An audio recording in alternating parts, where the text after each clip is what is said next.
Hi guys, I wanted to do a video showing what Kimberly's minions look like and how they go about destroying what we hold dear. Who is this person? Well, this is Cameron Wilde, and right off the bat, they them pronouns. He's part of the DEI cult religion already. But before I roast or let alone say who this person really is, let's see what he has to offer to the video game industry and why he should be hired in the first place. So are you all sitting comfortably? Good, then I'll begin. Watch this talk, How to Get Away with Murder, Subverting Genre Expectations. My name is Cameron Wilde, and I'm a narrative designer and sensitivity reader with a company called Sweet Baby Inc., based out of so-called Montreal. What an introduction already, sensitivity reader. Already a big red flag. For those who don't know, a sensitivity reader is looking for perceived offensive content, stereotypes, and bias, creating a report for an author or publisher with suggested changes. Basically, they are the fun police. Did I just catch you having fun? No. Yep, it's people like this that have turned my childhood books into nothing but bland garbage, and the films that I hold dear. Think of childhood authors like Roald Dahl, or even books that Ian Fleming has done. He's the guy that created James Bond 007, by the way. Believe the stories we tell each other, then entertainment. Again, seeing that statement below the surface means, yep, eat the slop or you're a bigot or whatever phobe. But we should discuss that statement more in the conclusion. The stories we tell each other are way more than entertainment. They're how we create, debate, and preserve our collective values and beliefs. You mean created forced narrative garbage slap through storytelling? Oh, and where he says cultural assessment, again, it's another red flag. They say it's a HR assessment to see where a project or company can improve, but again, it's to make sure you meet the insane DEI quotas and you're sticking to the script that a DEI officer, or even a Sweet Baby Inc. consultant, has given you. I'm going to give you a question, my dear viewer. Why is he so focused on storytelling than the entertainment side? The hint is where he says collective values and beliefs, but I'll leave you with that question for now. And we can and should make better, more expansive, more representational content. And why should they, Cameron? Why? Cool, but why am I here? Well, I'm here because we're all game devs of color even. Game devs of colour. Oh boy, he's going to be one of those people who only see things from a black victimization lens, not reality or what they really are. Cool, but why am I here? Well, I'm here because we're all game devs of color even, and I think a lot of us, given our shared experiences, have seen how limited in scope and imagination entertainment can be. How do you know this, Cameron? Do you speak for every black person in existence? Do you know every black person in existence? God, the narcissism is just oozing out of him already. Obviously, a big part of that is just the reality of working in a creative system that prioritizes capital over telling stories that truly entertain, enrich, and benefit people. But beyond that, there's also a large extent to which many of the people seeking to tell stories in games simply don't know how, which is fine.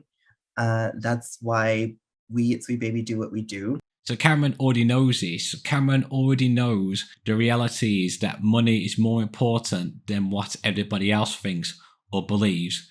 He knows. Well, money talks and bullshit walks. But in his view, that's a problem because he knows his own creativity services are garbage and no one will buy them. He already said it and we're only 2 minutes in the video. He knows entertainment isn't designed to give the director or writer what they want. They are supposed to cater to the audience's appetites. But we hit a wall sometimes when it's not just that creatives don't know how to tell a story well, it's that they want to tell a certain story, and a certain story that often they're unequipped to tell. Unequipped. I know where this is going already. If the protagonist or people in the story were mainly of a certain race or background, only those people can tell it. You know, if a white writer or director tells a story of a black person, how dare they? But if the shoe was on the other foot and white people complained about black people making stories about them, oh boy, would the media and the cancel culture vultures have a field day with it. Oh my god, I almost forgot. We are already working on your new movie, Training A-Train. Gritty biopic. You're a roughneck gangbanger from the South Side, slanging that yayo, when a track coach, we're thinking Tom Hanks, teaches you a more civilized way. Unequipped to tell. I don't mean in terms of resourcing. I mean creative people or teams who want to tell a story they don't have the identity, perspective, experience, or empathy to tell. God, my brilliance is now becoming a bit of a burden. And who don't want to feel the discomfort that arises when they realize they've reached the limits of their abilities. I'm sure you've met many. People who are uncomfortable being told that not every story is theirs to own. And I can sympathize. Any of us can sympathize with the experience of being uncomfortable or afraid. But I can't sympathize with the idea that discomfort is an acceptable reason not to do better. Yes, facing discomfort, facing problems is what builds a person's character and confidence, and eventually solve problems and then, finally, end them. Being a risk taker is what eventually gives the person rewards, if done right, of course. But again, this is someone who has been in a safety bubble or a cult for so long that taking risks or changing things is blasphemy. A lot of us who are really fighting for more inclusive games and storytelling don't have a choice when it comes to discomfort. A lot of us who are just existing don't have a choice, which makes this really hard often. Again, cult thinking. Yes, we all have a choice, Cameron, but you've been brainwashed to think that you don't. But recently I've started realizing that discomfort, or the place where whiteness doesn't have to live, is where some of the best stories are told.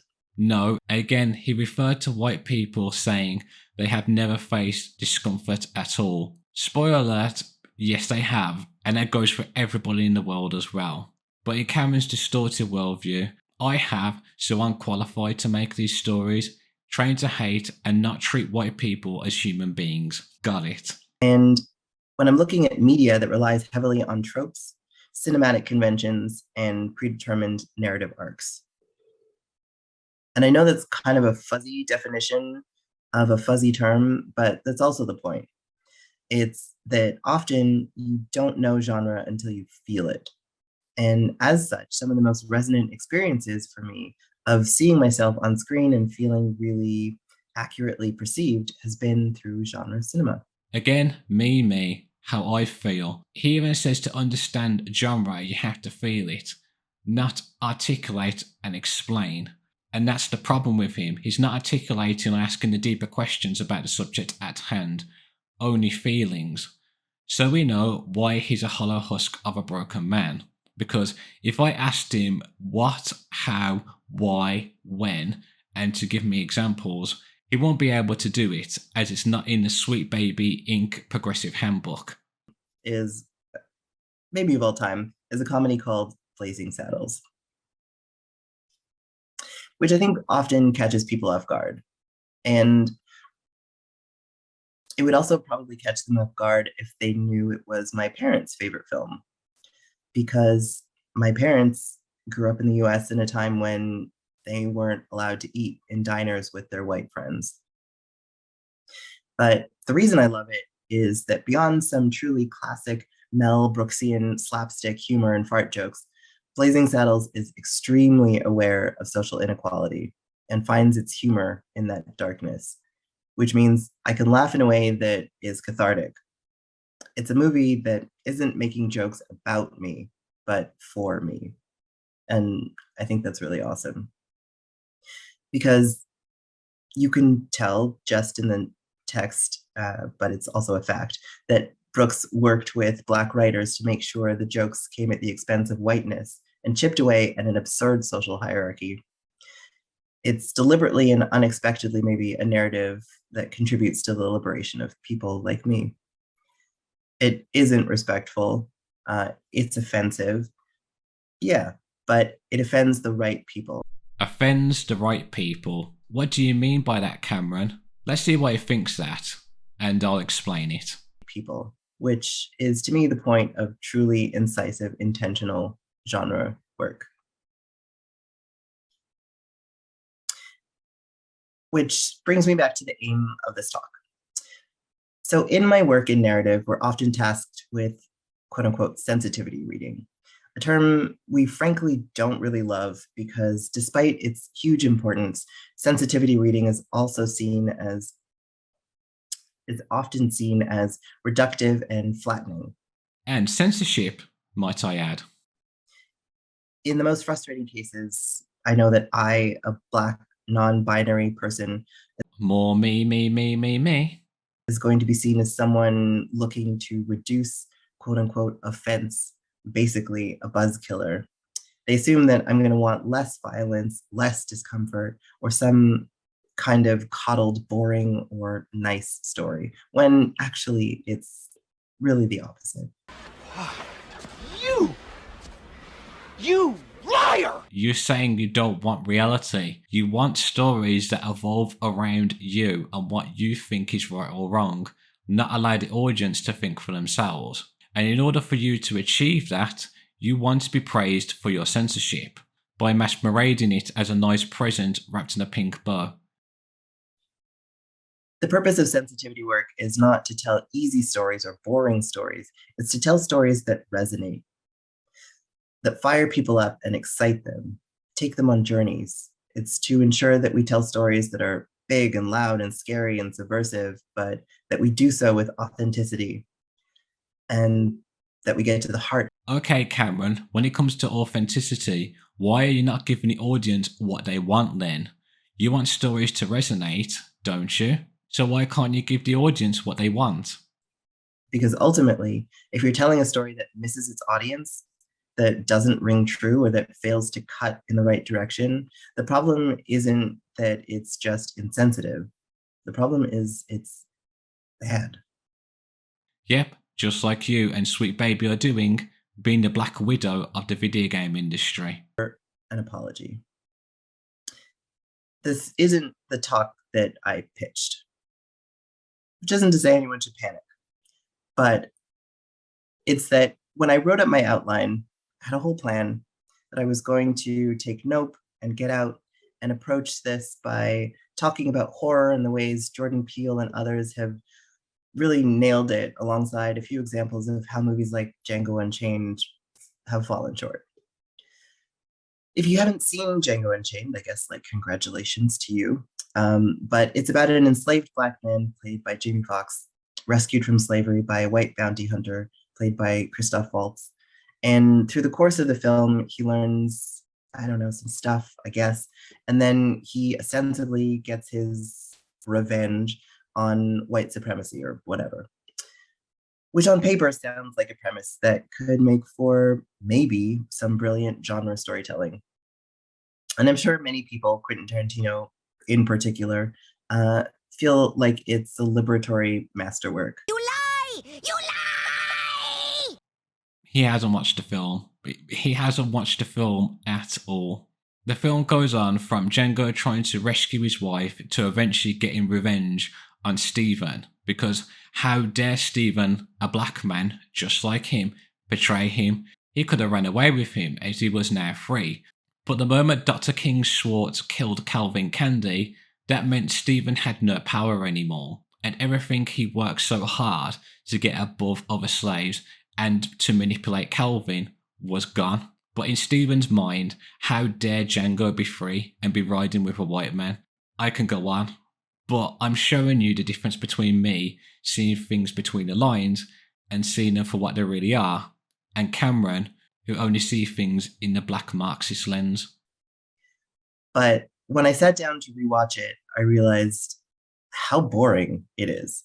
And not only boring, but it's a perfect example of what not to do with genre.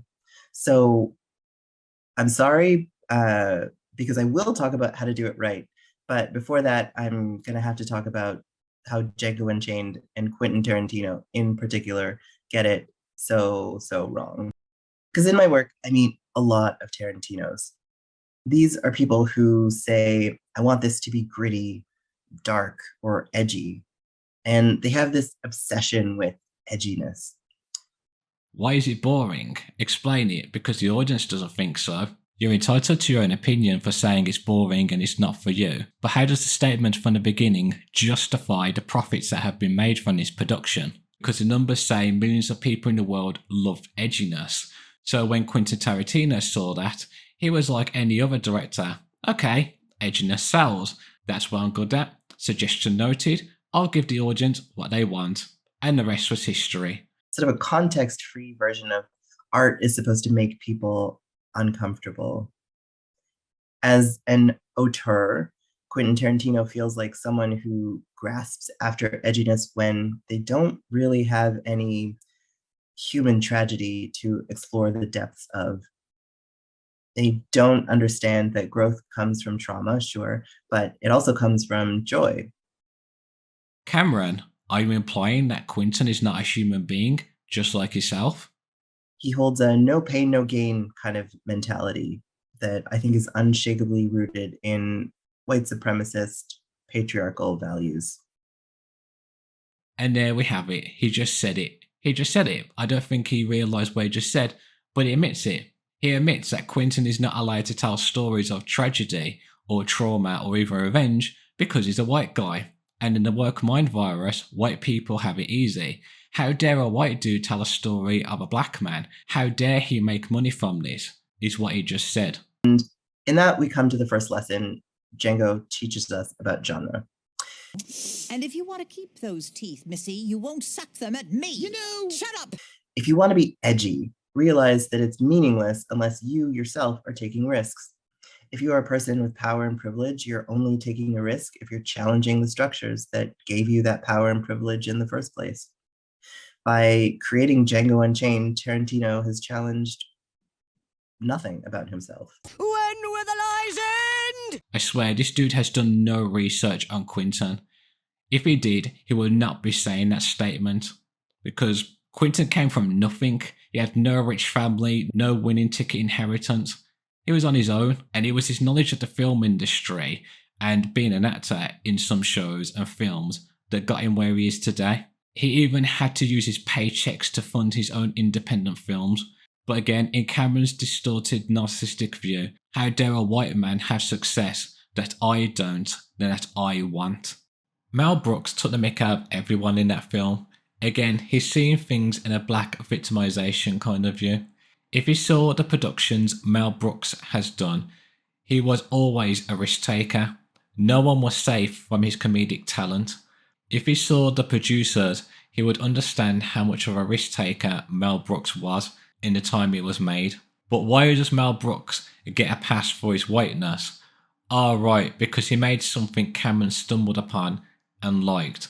And if the other don't make things that he likes, let alone makes jokes about his background, then those people are evil. Man, it's like Cameron keeps tripping over his shoelaces with every step or word that comes out of his mouth. By the way, he lied about the black writers. There was only one black writer who helped Brooks with his production. And of course, it was the once famous Richard Pryor. God bless his soul. Again, he hasn't watched it. It's all just pure sensation mixed in with lies, folded into more lies. This is one of the deluded people that put the kill in Kill the Justice League. I'm not surprised if he is the one who came up with their new ethical thief, Lawless. As of course, after listening to him, he would definitely be one of those people who thinks capitalism is bad. Stealing from the rich, the one who worked hard for their money, is okay. Communism is awesome. Because we need those reparations, baby, just to spend on some new Lululemon merchandise and shit. Because of my skin colour, I'm oppressed and I face too much hardship that I myself never faced, only told. Yet companies who have been hiring these consultants are now learning appeasing to men children is a big mistake and it will never be enough. And they will always be asking for the impossible. Remember guys, research and critical thinking is white supremacy, apparently. It all makes sense now. I'm not going to go any further, as this is just a pure narcissistic and discriminative struggle session throughout. But what's iconic, let alone a poetic act in Quentin's case, since he's talking about Django Unchained, Cameron has literally become another Stephen incarnate, because the experiences you see in the story did happen back then, especially when it came to house slaves like Stephen, as they were just as evil as their masters.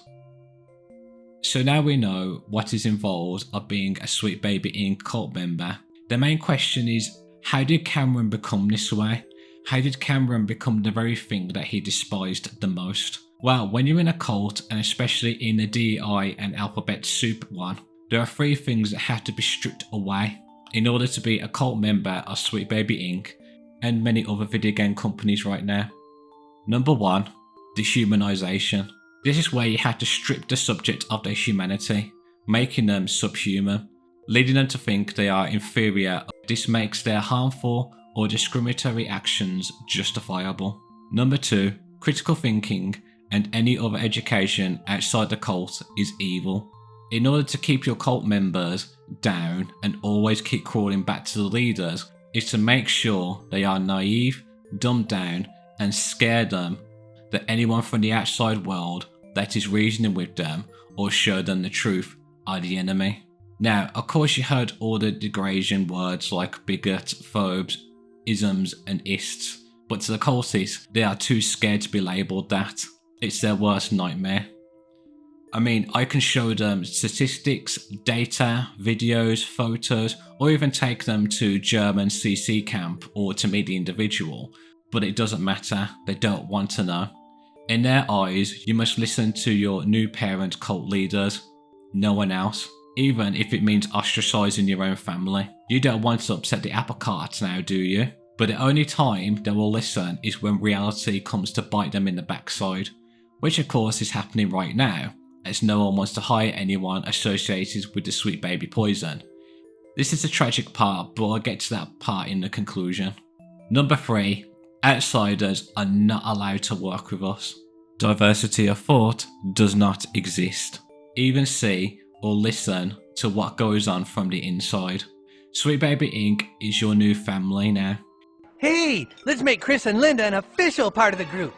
Yeah!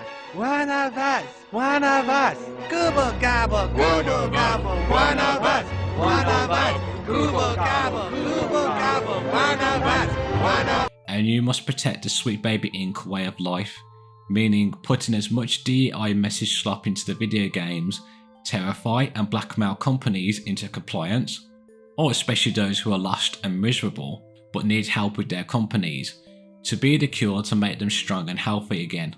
You do everything together, you work together, eat together, spend every working moment together, just so the cultists are fighting to pin favour of their new god or goddess. Have you ever heard this famous phrase, give them to me young and stupid, young and naive, because they make better cult members, or give them to me young and stupid and I'll make them rich in no time. Bill, give them to me young, hungry, and stupid, and in no time, I'll make them rich.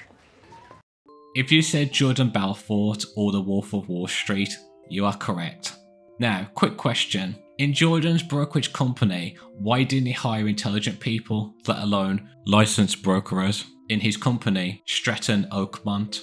Yeah, they were too bright and they couldn't be manipulated and desensitized into doing illegal activities.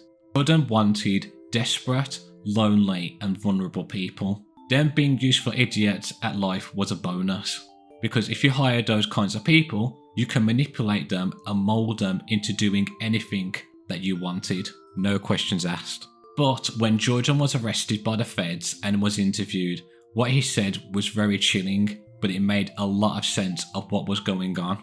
Stratton was a cult. Yes, that's exactly what I'm saying, Michelle. Why do you think it was so hard to penetrate? Jordan looked over at Agent Coleman. How many doors you think you knocked on over the years? Just a ballpark. At least 50, he replied. Probably more. And every last one of them was slammed in your face, right? Pretty much. No one would talk to me. A big part of that was that everyone was making so much money, no one wanted to upset the apple cart. But it was more than that. What was at the very core of it was protecting the Stratton way of life. That's what everyone was doing. Protecting the life. Define the life. Well, among other things, it meant driving the fanciest car, eating at the hottest restaurants, giving the biggest tips, wearing the finest clothes. I mean, we did everything together. We spent every waking moment together. And not just at work, but at home too. I looked at Michelle, staring into her black as night eyes. That's why Stratton was a cult, Michelle. It was all for one and one for all, and lots for oneself, of course. And there were no outsiders around, ever. See, above all, it's my ability to speak before the crowd giving sales meetings to the Strattonites that was at the heart of my success. It's what kept the pump going all those years, despite all the regulatory problems we were having.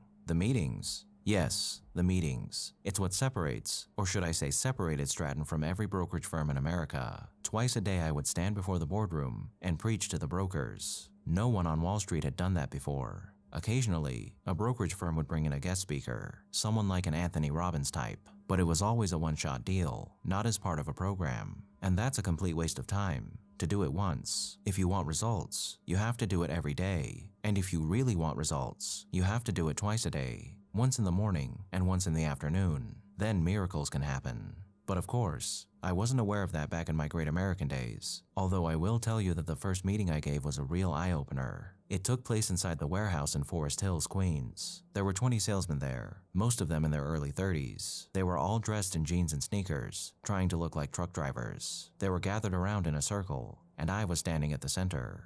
At first, I started speaking slowly, talking about the quality of the food, how amazing it was, how there was nothing else like it, and how lucky our customers were to have access to it. In hindsight, I was laying the foundation for a cult, although back then, I was doing it without even knowing it. And the fact that Agent Coleman held up his hand. What do you mean, laying the foundation for a cult? I looked at Coleman and said, let me put it this way. At the heart of any cult, whether it's Stratton Oakmont, or Great American, or those crazy Branch Davidians from Waco, Texas, is the fundamental belief that, in spite of what the rest of the world might be saying about them, everyone else is crazy, and they're sane. And, without exception, it always starts with a belief in the justness of their cause. With Muslim extremists, it's a warped interpretation of the Quran. With the Branch Davidians, it's a warped interpretation of the Bible. And at Stratton, it was the boardroom itself, the great equalizer in an otherwise unfair world. In other words, it didn't matter what family you were born into, or how limited your education was, or how low your IQ was. Once you stepped into the Stratton boardroom, all that was behind you. You became equalized. You could make as much money as the most powerful CEO in America.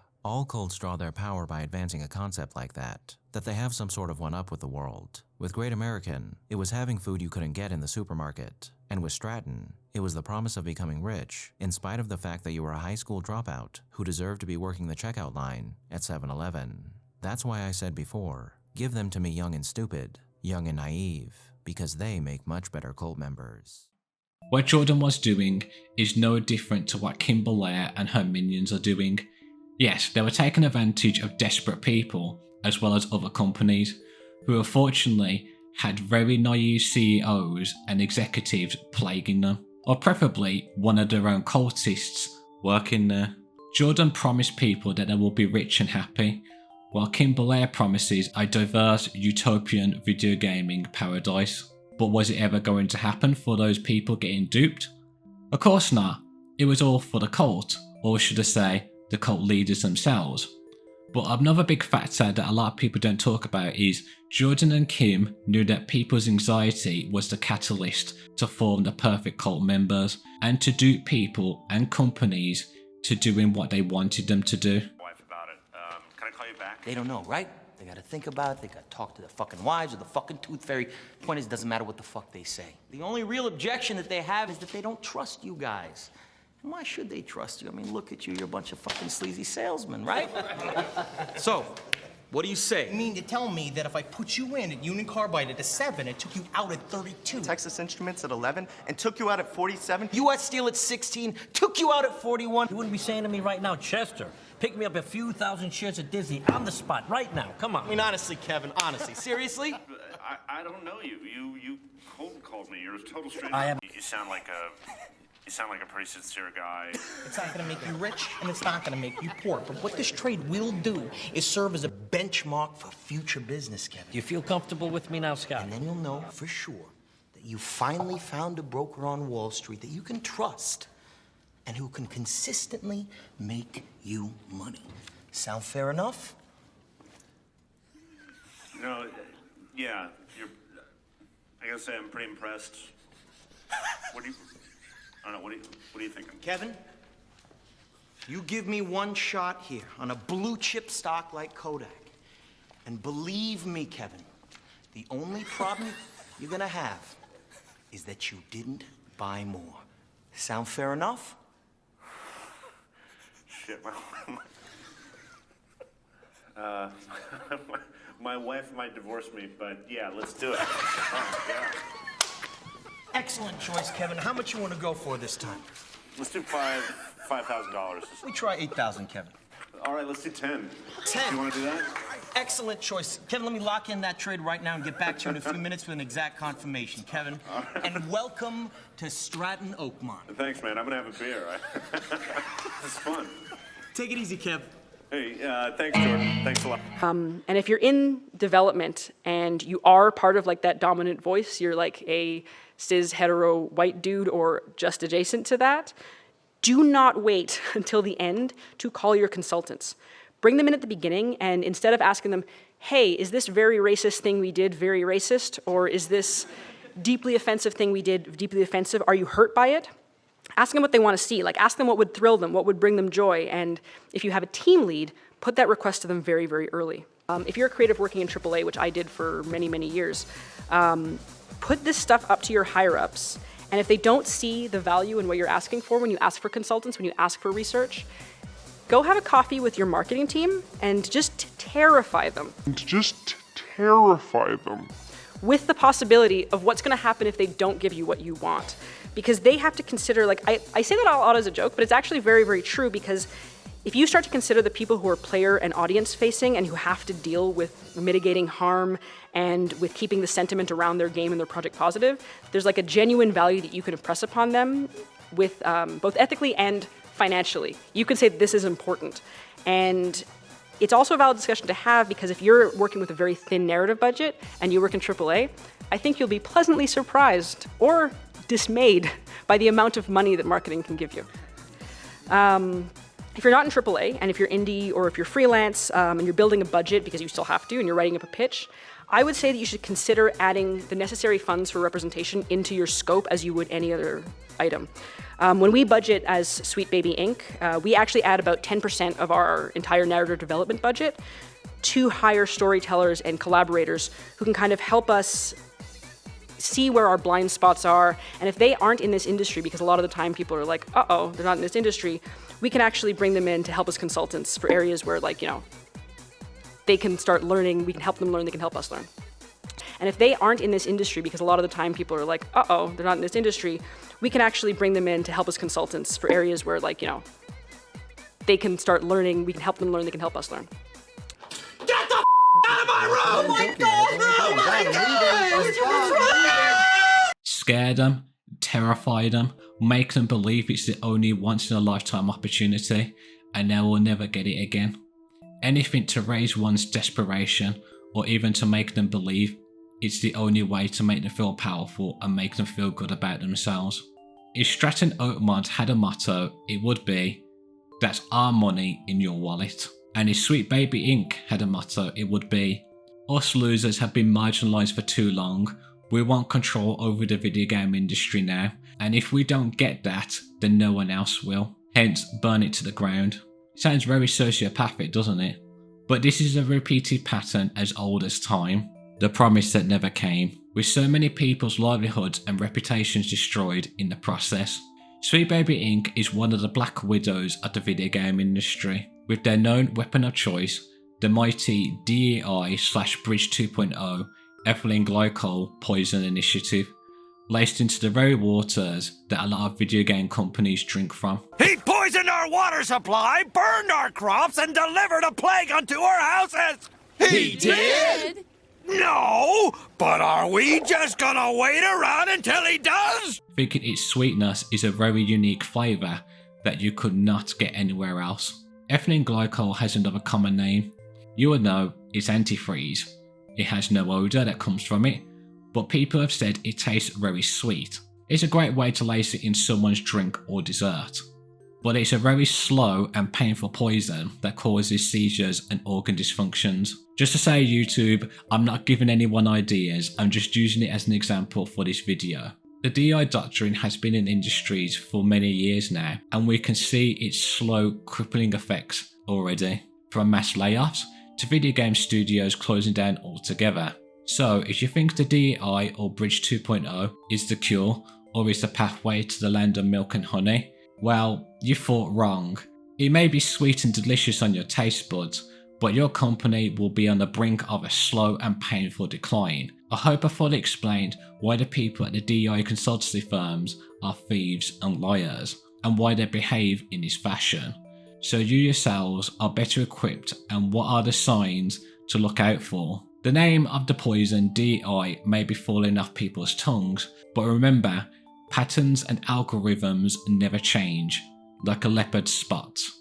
Thanks to us video gamers and YouTube content creators sounding the alarm, and no one wants to buy Sweet Baby Inc. poison games, companies want nothing to do with them no longer. Plus, the very employees who have been tainted with that poison, no company wants to hire them due to their poisonous trail background. Companies have worked out they can make their own consultancy firms from the inside and can cut their own Black Widow poisons in between. So yes, employees like Cameron and Kazuma have been played by the very people who promised them the world.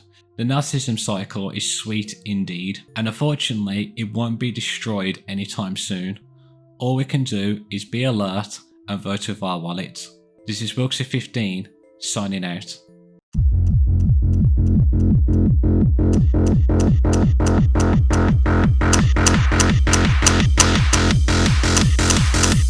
Joy through storytelling.